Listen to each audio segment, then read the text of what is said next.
J'ai le plaisir de vous dire que assiste à distance à cette réunion un certain nombre d'experts du champ, comme notre collègue Chris Simons, par exemple. Et puis, je vois aussi Jelena Godjevac de la SFITS, que tu connais certainement. Tu nous expliqueras ce que c'est, où elle prendra peut-être la parole pour nous dire. Voilà. Puis il y a bien d'autres collègues qui suivent la réunion. Christian Espagno, Daniel Loisance, Gérard Benoît. Donc c'est très bien. Jean-Louis Béraud. De plus en plus, nos séances ont lieu ici, mais elles ont lieu maintenant un peu partout, donc avec nos collègues qui se connectent. Merci à vous. Et merci à toi, Jean-François, pour ta présentation. Bonjour à tous, Monsieur le Président, mes chers collègues, Mesdames, Messieurs. Donc, je voulais le plaisir de vous parler donc de la réalité virtuelle et de son utilisation, principalement pour des raisons pédagogiques en anatomie, ce qui va nous rapprocher beaucoup de la chirurgie, comme vous devinez. Et d'abord, il faut rester présent, si vous voulez. L'évolution est telle, l'évolution des choses en numérique est telle qu'il faut absolument que nous nous remettions en cause. Et c'est un petit peu comme quand un bistouri est émoussé, il faut changer le bistouri. Les instruments intellectuels, il faut de temps en temps savoir les changer et renouveler les choses tout en gardant les valeurs de base.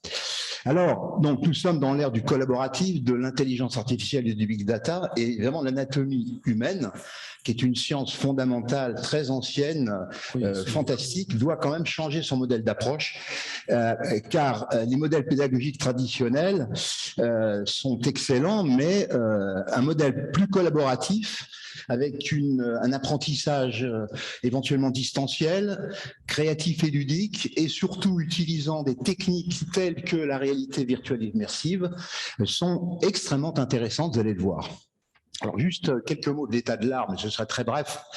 Il existe depuis longtemps des nouveaux outils de réalité virtuelle et de modélisation 3D en anatomie. Ça, c'est très ancien. Il y a beaucoup de logiciels sur smartphone, tablette.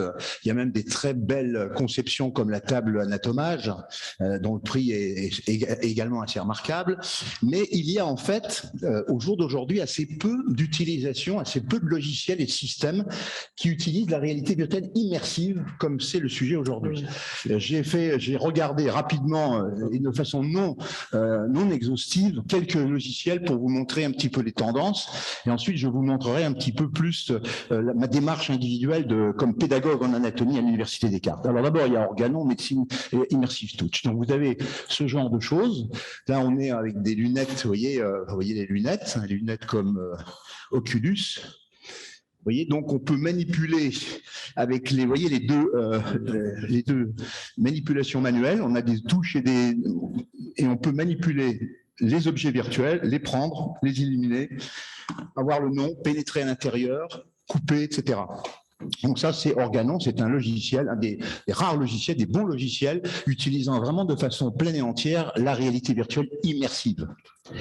Un autre logiciel qui utilise également l'imagerie d'ICOM, vous voyez, donc ce genre c'est pour vous montrer, on a une interaction complète, on a un modèle 3D très réaliste et on peut le manipuler avec toujours pareil, avec les systèmes manuels. Donc on a un environnement 360 en stéréo, et on peut évidemment manipuler également l'imagerie, vous voyez, rentrer, changer le seuillage, couper les éléments, etc. Dernièrement, Immersive Touch, qui lui est plus orienté chirurgie, mais qui est à la base plutôt de l'anatomie en réalité virtuelle immersive. Vous voyez le genre de manipulation qu'on peut faire. Vous avez déjà vu ça, mais c'est absolument extraordinaire. Il faut apprendre à s'en servir, mais on peut s'en servir évidemment en chirurgie, vous devinez bien, parce qu'une fois qu'on a bien l'anatomie en manipulation 3D immersive, on est tout à fait à même de réaliser un certain nombre de techniques chirurgicales qui demandent des précisions anatomiques extrêmes et très avec la stéréophonie, etc. Alors, en tant qu'enseignant depuis pas mal de temps à l'Université Descartes, j'ai donc travaillé dans le laboratoire d'anatomie depuis 2008 et je me suis tout de suite spécialisé dans l'anatomie numérique. Alors, alors on a participé, j'ai participé au diplôme universitaire d'anatomie clinique et numérique qui a été créé en 2015. C'est-à-dire déjà, vous voyez, l'enseignement de l'anatomie avait déjà intégré cette partie numérique qui semblait déjà prometteuse. Avec la chaire UNESCO, nous avons réalisé pas mal d'ateliers avec tout un tas de partenaires à l'étranger, principalement, plus qu'en France, où nous avons utilisé la réalité virtuelle et vous allez voir le concept qu'on a développé. Alors, et puis là, pour cette année, malheureusement, le diplôme universitaire d'anatomie a disparu, ainsi pratiquement que toute l'anatomie à Descartes. C'est un peu tristounet, mais je pense que nous allons refaire une masterclass d'anatomie numérique avec Sophie Bernard l'année prochaine ou à la fin de cette année.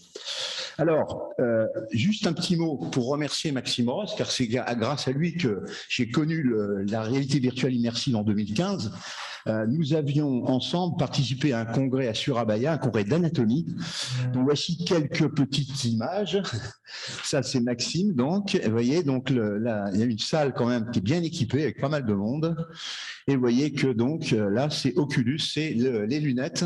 Donc là, on a utilisé pour cet atelier, on a initié les gens à la réalité immersive, vous voyez, et donc on a quand même c'était quand même très intéressant. Le retour était déjà très porteur.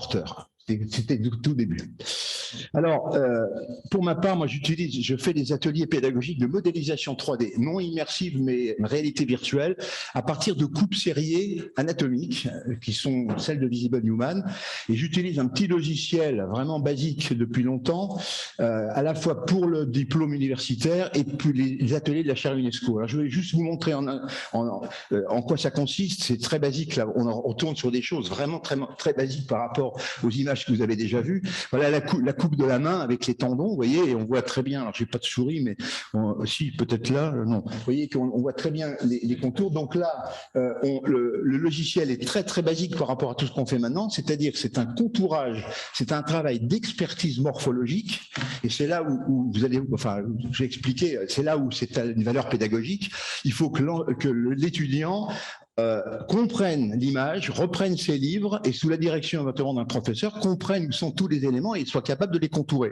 Et une fois qu'il a fait cette démarche, qui n'est pas forcément simple au départ, et qui a fait ce travail de contourage qui lui est carrément fastidieux, par contre, vous voyez le résultat qu'on a sur la droite, on obtient des choses absolument extraordinaires. Donc ceci est très basique, mais je pense que c'est probablement le meilleur outil pédagogique pour apprendre l'anatomie pour un étudiant, car il va construire lui-même les objets anatomiques en 3D en les contourant et en les expertisant lui-même, sous éventuellement le contrôle d'un professeur, et il va construire les mèches 3D, les modélisations 3D dans l'espace, donc il va pouvoir ensuite les vérifier. Alors, c'est sur cette base de ce très vieil outil que j'utilise depuis une quinzaine d'années, qui est très basique, mais qui était quand même intéressant, que nous avons avec mon ami, le professeur Joachim Jor, que vous connaissez parce qu'il était venu avec moi, et il était co-éditeur du livre d'anatomie, de l'Atlas d'anatomie, Digital Anatomy, qui vous a présenté en juin dernier, et aussi avec le professeur Juan Antonio Mendes, qui est de Salamanque. Alors Salamanque, c'est l'université qui est en anatomie qui est fantastique au niveau européen, et Juan Antonio est vraiment s'intéresse à l'anatomie numérique depuis 25 ans, est un grand expert mondial. Donc ce projet, ça fait appel à un nouveau concept qui, lui, fait appel justement à la réalité virtuelle immersive. C'est pour ça que je vous en parle. Et donc, vous avez... on reprend le concept ancien de ce vieux logiciel qui s'appelle Windsurf, c'est-à-dire on a sur une tablette ou sur un ordinateur une coupe anatomique très en haute résolution du corps humain. On doit avec un stylet ou sur une tablette faire le contour des structures en les expertisant, et ça c'est la meilleure façon de mémoriser, de faire rentrer dans le cerveau la représentation cérébrale volumique des structures anatomiques, et en même temps, ce contour, cet objet anatomique, on va l'intégrer par un autre logiciel dans une lunette Oculus en réalité immersive, Ceci est sur un serveur et donc on peut travailler en équipe. Alors je vous montre ce que ça donne. Voici l'architecture qui est à gauche. Vous voyez qu'on a donc un serveur. Le serveur a toutes les coupes anatomiques. Ces coupes anatomiques, vous voyez en bas, on peut les délivrer à tous les utilisateurs qui veulent se brancher pour travailler, donc qui travaillent en ligne avec un professeur éventuellement. Donc ils vont faire les contours, ils vont travailler chacun de façon collaborative ou séparée éventuellement. Et en parallèle, le serveur va reconstruire les structures et les replacer dans le corps reconstruit en 3D. Donc, vous voyez, et donc délivrer ça sur Oculus. Donc, vous pouvez aller de l'un à l'autre, c'est-à-dire travailler sur la tablette, construire des contours et en même temps voir où c'est situé dans le corps. Vous voyez, donc là, on est sur la droite, vous voyez plusieurs utilisateurs. Là, on est dans un environnement de réalité virtuelle. Vous voyez le corps virtuel qui est allongé sur la table, les coupes anatomiques qui se replacent dans le corps automatiquement, selon ce qu'on veut. On verra tout à l'heure. Et donc, vous voyez, donc on a le corps qui est en 3D modélisé, dans lequel évidemment on peut afficher la peau, les muscles, etc. Vous devinez bien, vous avez l'habitude. Et puis les deux utilisateurs, l'un qui a sa tablette, qui peut collaborer et construire de nouvelles structures dans ce corps à partir des coupes. Donc ça, c'est l'apprentissage du jeune qui veut. Et puis d'autre côté, le résultat, c'est-à-dire le replacement de l'objet qu'il a reconstruit dans la totalité du corps éventuellement et qui sert également d'atlas d'anatomie. Alors voilà, donc la segmentation manuelle de la tablette. Donc vous avez la chose. Et ensuite, donc le résultat, vous avez un mesh, c'est des coupes, des piles d'assiettes qui ensuite se traduisent en mesh. Et vous pouvez avoir, à partir de ces mèches, évidemment, un rendu réaliste. Vous avez évidemment les muscles, etc. Et vous avez, ce qui est très important, les coupes qui sont effectivement restituées avec le volume 3D. Et pour moi, c'est vraiment l'interaction 2D, 3D qui est la plus intéressante sur le plan apprentissage de l'anatomie, c'est-à-dire les gens voient à la fois sur la coupe 2D les rapports 2D et la reconstruction 3D du volume qui peut s'afficher en même temps que les coupes 2D. Alors, je suis désolé parce que voilà, le film qu'on a fait, ce logiciel est encore en développement et Joachim m'a envoyé un film qui n'est pas terrible, enfin on voit quand même un petit peu le principe. Vous voyez, donc là on a la tablette, on va contourer ici le fémur, on commence à contourer le fémur, la diaphyse fémorale. Il y a plusieurs utilisateurs autour de nous, hein, c'est l'environnement virtuel immersif. Donc on va avec un laser, on va cliquer pour dire je veux cette coupe-là. Donc il donne la coupe. Et donc, on peut contourer, donc c'est un travail de contourage assez long sur chaque coupe, hein, sur tous les 10 coupes. Et au fur et à mesure que je contourne, j'ai mon fémur qui va se placer dans le corps virtuel.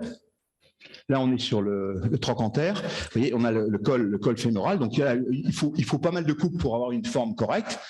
Et puis, on peut replacer la peau, enlever les muscles, mettre, vous voyez, on peut interagir sur le corps virtuel. Donc, c'est un outil, si vous voulez, qui est à la fois un outil de construction, d'expertise anatomique et en même temps de réalité virtuelle et d'atlas anatomique interactif. Voilà. Donc c'est en cours d'élaboration, c'est un très gros travail. Hein. Ça travaille sur le serveur de Lisbonne. Il faut aussi un gros serveur. Et donc je conclurai en disant que les points forts de ce projet qui fait appel à la réalité immersive, c'est d'être un travail d'enseignement collaboratif à distance et en réseau. Donc ça répond aux normes actuelles, aux tendances actuelles. Mais pour moi, c'est vraiment un outil remarquable de formation. C'est-à-dire que le fait de reconstruire des objets anatomiques réalistes à partir de coupes 2D, soi-même par une manipulation manuelle, je pense que c'est la meilleure façon d'intégrer cérébralement et de comprendre les rapports spatiaux entre les rapports anatomiques. C'est beaucoup plus puissant que n'importe quel livre ou n'importe quelle image. Et évidemment, l'utilisation de la réalité immersive va renforcer cet élément pédagogique, car vous savez, l'intensité mémorielle de cette technique renforce la mémorisation. Et l'anatomie, c'est très complexe, on a tous appris et oublié 50 fois. Je crois que là, la mémorisation va être plus forte. Et je vous remercie beaucoup de votre attention.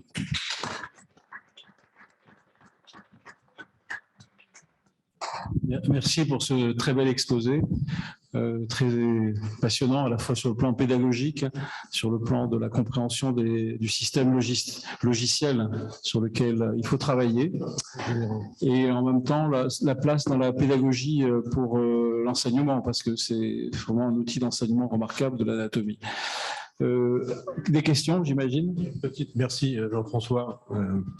Une question très personnelle, je veux dire, c'est aussi d'anatomisme, mais c'est tu nous dis à la fin que tu penses que la meilleure manière d'intégrer correctement l'anatomie, c'est de pouvoir conjuguer, je veux dire, l'empilement 2D de la compréhension et le modèle 3D. Pour moi, ce n'est pas intuitif cette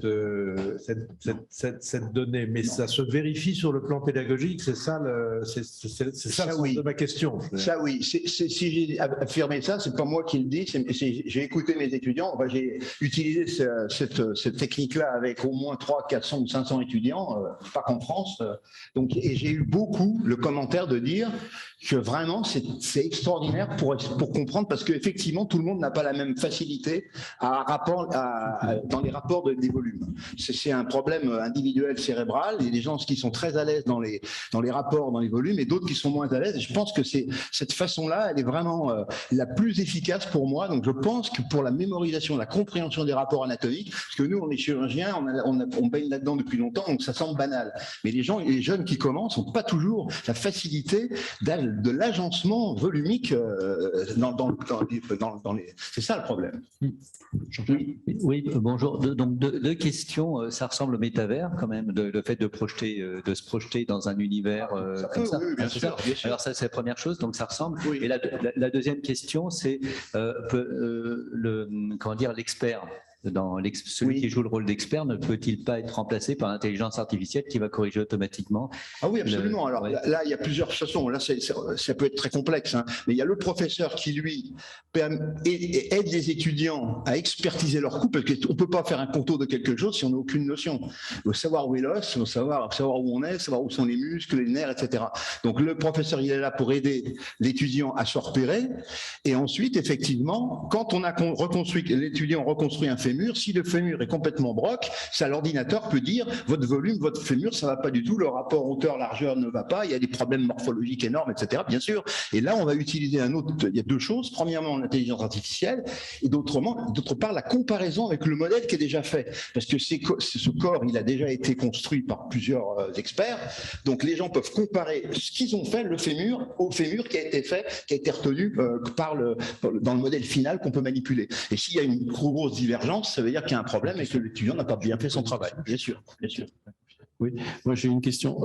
Est-ce qu'à partir des données, par exemple scanographiques ou IRM, d'un patient, tu peux reconstruire les entourages 3D, revolumiques, etc., pour redonner de la réalité du type hologramme à partir d'une imagerie Alors j'ai passé cette étape, c'était à la fin de mon topo, parce que ça ne me paraît pas très important, parce que mon propos était surtout pédagogique et anatomique, mais vous comprenez aisément qu'on transforme ça très facilement en un angioscan.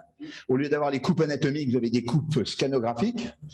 Et vous avez des outils automatiques pour faire les contours, parce que ça, les radiologues et les problèmes, les logiciels le font très bien. Donc, vous pouvez transposer ça dans un domaine scanographique et malade, c'est-à-dire que vous pouvez mettre un angioscan et puis vous mettez des experts qui sont branchés dans plusieurs pays qui vont vous donner votre avis sur le cas anatomique et faire un planning chirurgical. Donc, on peut imaginer facilement d'utiliser, alors ça, c'est une version de logiciel à développer, mais c'est pas très compliqué.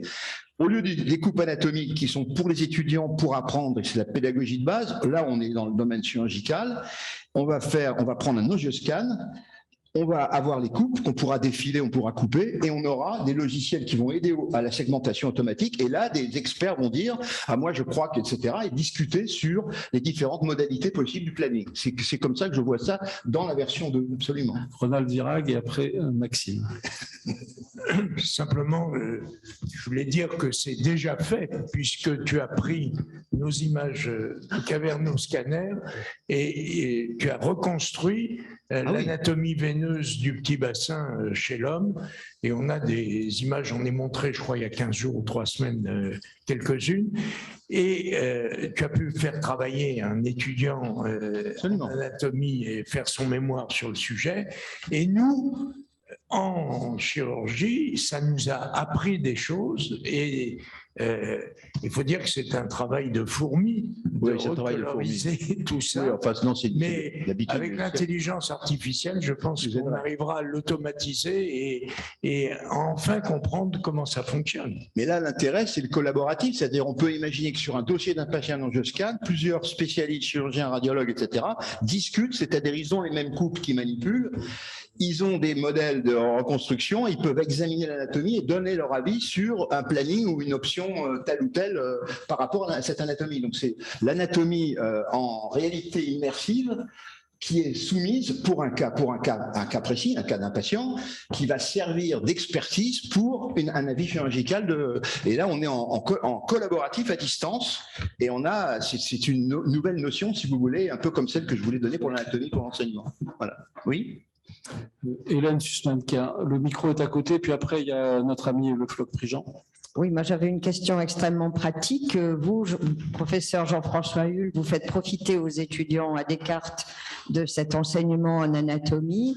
Est-ce que dans les autres universités françaises à l'heure actuelle, c'est utilisé voilà.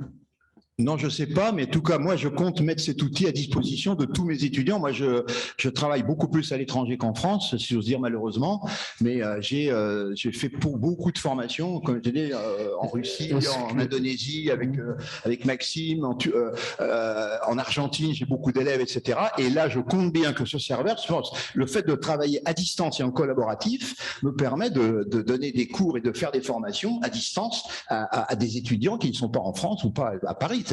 Et c'est un des intérêts que je pense, et ça va être évidemment mis en accès libre. Enfin, on va l'utiliser pour les étudiants, pour toutes les formations, notamment la formation qu'on veut faire à Descartes l'année prochaine, qui est en cours, parce qu'ils ont arrêté l'anatomie, le diplôme d'anatomie, ça c'est extraordinaire. Mais je compte bien en mettre un autre en cours, mais c'est long à faire. Mais ce sera l'outil principal, un des outils que j'utiliserai pour les formations, absolument. Oui. Est-ce que le Collège national d'enseignement de l'anatomie, qui est quand même une instance universitaire qui crée les maquettes et les outils de formation, est-ce qu'elle peut s'inspirer, pour répondre à la question je te repose la question, c'est-à-dire qu'est-ce que le système qui enseigne l'anatomie, c'est-à-dire nos instances universitaires, sont en mesure de reprendre ces travaux et puis de les diffuser au niveau national ou international? Ce serait souhaitable. Enfin, moi, je m'attache dans ma partie à le faire, et puis bon, c'est vrai que c'est une bonne suggestion. Est-ce qu'avec ton patron à Paris Descartes, tu es en mesure de faire ça? J'ai plus de patron, il n'y a plus personne, je suis tout seul. C'est tout seul. Bientôt abandonné complètement. Tu as été abandonné. Vincent, tu as complètement abandonné? Non, mais c'est pas ça, il est à la retraite, Vincent, il a d'autres choses à faire, et puis bon, il peut plus beaucoup à Descartes. De toute façon, Descartes, c'est un... C'est Delmas, Vincent Delmas, tout le monde connaît. Oui, j'adore Vincent Delmas, on est très amis, etc. Mais le pauvre, de toute façon, le système est tel qu'on ne peut plus faire grand-chose, il n'est plus en activité complète. Quand tu es en réserve, en retraite, etc., tu n'as plus les mêmes possibilités d'action, etc. Donc là, ça dépend plus de nous du tout. Le département a été largué à Illumins. Toutes les pièces, la bibliothèque, plus de secrétaire, plus personne, ça a été largué. Et de toute façon, depuis 20 ans, le président de Descartes dit que l'anatomie, ça sert à rien. Donc la politique a tout à fait été parallèle à leurs idées. Moi, j'essaye de faire ce que je peux dans mon coin, c'est tout. Patrice, et puis après Maxime, et puis voilà. Patrice, bien sûr, qui est un anatomiste distingué également. Distingué peut-être pas, mais Anatomiste néanmoins.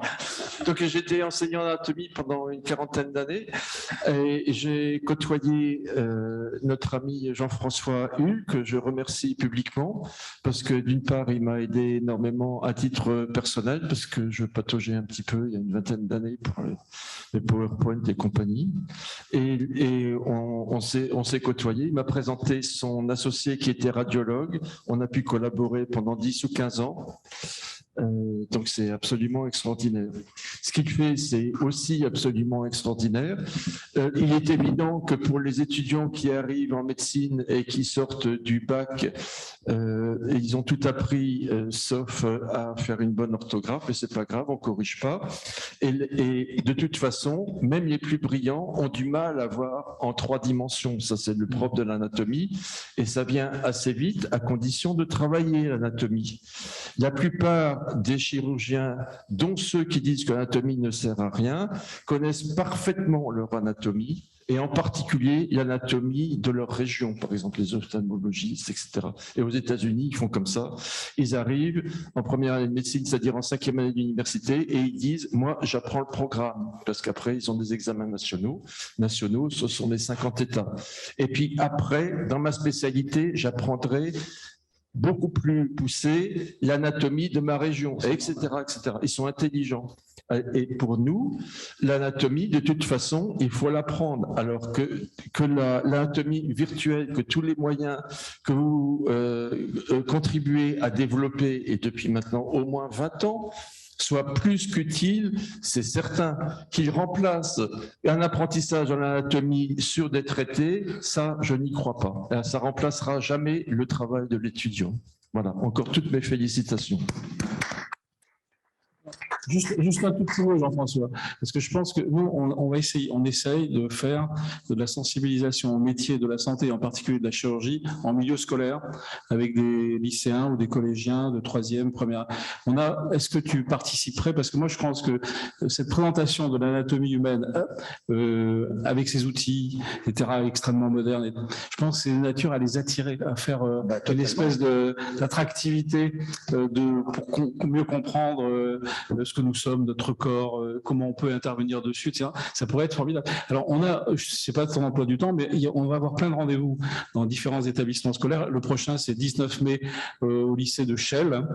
Si tu peux, le matin, on y va à plusieurs. On est une centaine d'élèves de classe de première, sont intéressés par les métiers de la santé. Il faudrait qu'on leur présente comment on peut se projeter pour leur avenir dans ces métiers. On y voit mon calendrier, mais dans le principe, c'est avec très grand plaisir. Moi, voilà. Parce que si tu veux leur présenter un truc un peu plus simplifié pour que ce soit pas trop compliqué pour eux.